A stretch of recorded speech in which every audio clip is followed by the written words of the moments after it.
Georgia governor's matchup sets a battle for the Middle Georgia Republican gubernatorial runoff candidate Brian Kemp hugs a supporter while making his way through a crowd after giving a victory speech during an election night party, Tuesday, July 24, 2018, in Athens, Georgia.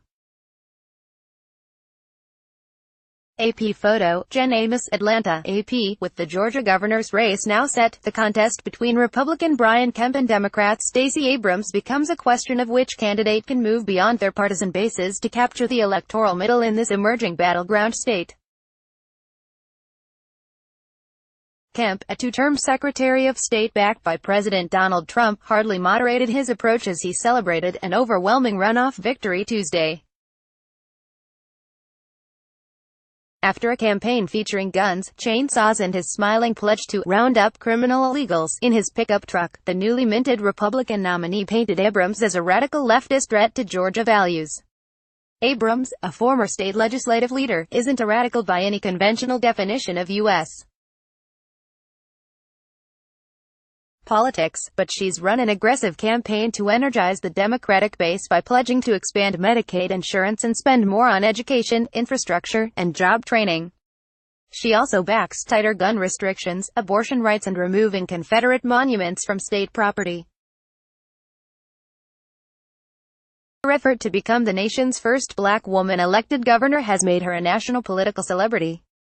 The contrast could not be sharper, said Emory University political science professor Alan Abramowitz. Kemp is running as an all-out Trump supporter and a politically incorrect conservative. Abrams is not only the first African-American candidate for governor in Georgia, but probably the most liberal Democratic candidate for governor in history. Both national parties are running ads labeling the opposition as dangerous. A Republican Governors Association spot slams Abrams as the most radical liberal ever to run for governor. The voiceover doesn't even limit the claim to Georgia. The Democratic Governors Association labels Kemp irrational, using the same secretly recorded audio Kemp exploited to defeat Lt. Gov. Casey Cagle, who lamented that the GOP contest came down to who had the biggest gun, who had the biggest truck, and who could be the craziest. For her part, the 44-year-old Abrams steered clear of heated partisan broadsides. After Kemp's victory, she sent a Twitter fundraising appeal that mentioned her Republican rival only by his last name. Service, faith, excellent public schools for every child, an economy that works for all, she wrote. She isn't expected to campaign publicly or grant media interviews until Thursday. Georgia's version of the widening gulf between the two major parties in style and substance in the Trump era offers plenty of spillover effects nationally. Kemp's victory margin affirms Trump's imprint and the Republican base's continued embrace of hardliners, sending another warning to establishment critics of the president. November's vote will test this strategy with two candidates that could hardly be more different.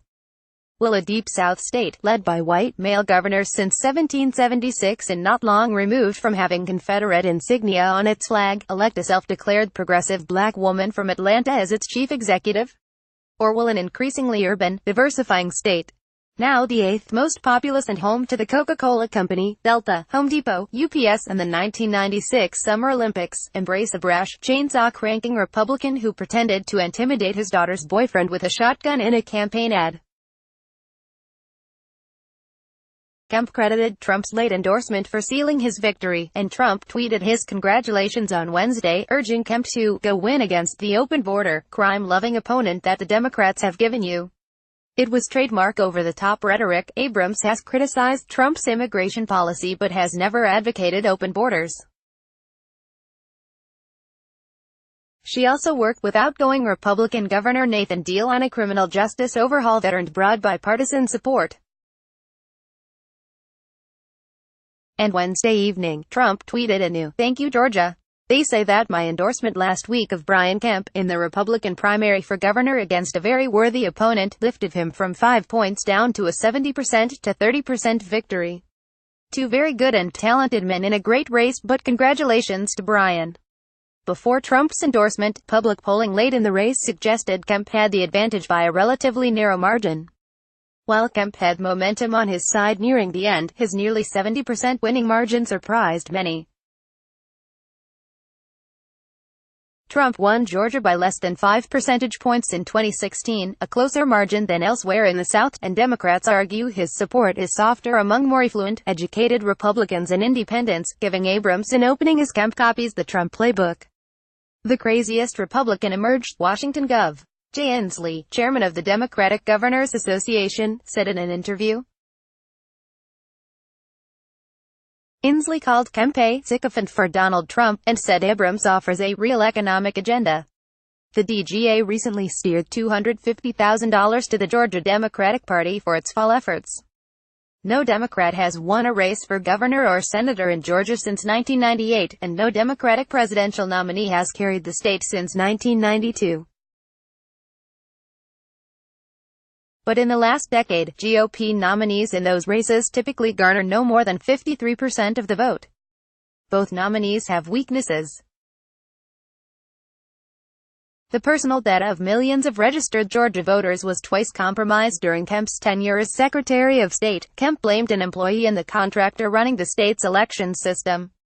Abrams reported $170,000 in credit card and student loan debt along with owing $50,000 to the IRS, liabilities she attributes to her Yale law education and her financial support for her relatives. Republicans, like party strategist and pollster Mark Rountree, argue that Abrams' agenda means higher taxes, anathema to the suburban voters she'll need. Jason Carter, who lost the 2014 governor's race as Democratic nominee, said Abrams has the substance to explain her ideas well.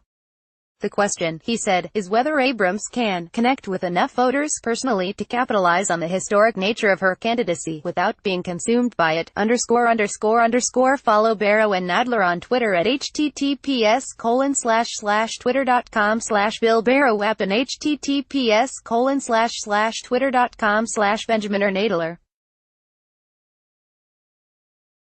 Copyright 2018 The Associated Press. All rights reserved. This material may not be published, broadcast, written or redistributed.